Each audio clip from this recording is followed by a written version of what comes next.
General electric எனப்படும் அமெரிக்க நிறுவனத்திடம் இருந்து தேஜஸ் மார்க் 1A ரக போர் விமானங்களை தயாரிக்கும் இந்துஸ்தான் ஏரோநாட்டிக்ஸ் லிமிடெட் நிறுவனத்திற்கு 3 GE 404 என்ஜின் வந்துள்ளது.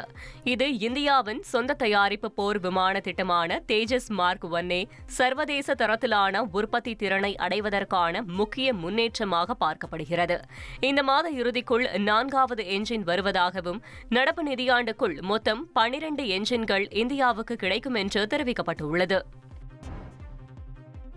போலீஸ் சீருடை அணிந்தவர்கள் சாதி மத வேறுபாடுகளை கடந்து சட்டப்படி கடமையாற்ற வேண்டும் என உச்சநீதிமன்றம் கருத்து தெரிவித்துள்ளது. மகாராஷ்டிர மாநிலம் அகோலாவில் கடந்த 2023ஆம் ஆண்டு ஏற்பட்ட மத கலவரத்தை தடுக்க கடமை தவறிய காவல் அதிகாரிகள் மீது நடவடிக்கை கோரியும் பாரபட்சமற்ற விசாரணை கோரியும் தாக்கல் செய்த மனுவில் தீர்ப்பளித்த உச்சநீதிமன்றம் இந்த கருத்தை தெரிவித்துள்ளது.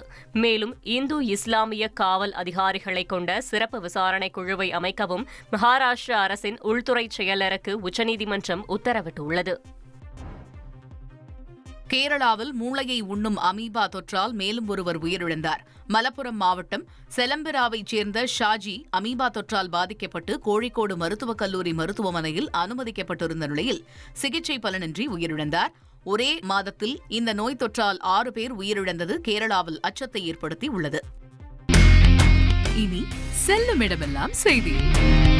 தந்தி டிவியின் வாட்ஸ்அப் சேனலை ஃபாலோ பண்ணினா செல்ல இருக்கும் இடமெல்லாம் செய்தி. இதோ QR கோட் இப்பவே ஸ்கேன் பண்ணுங்க, ஃபாலோ பண்ணுங்க.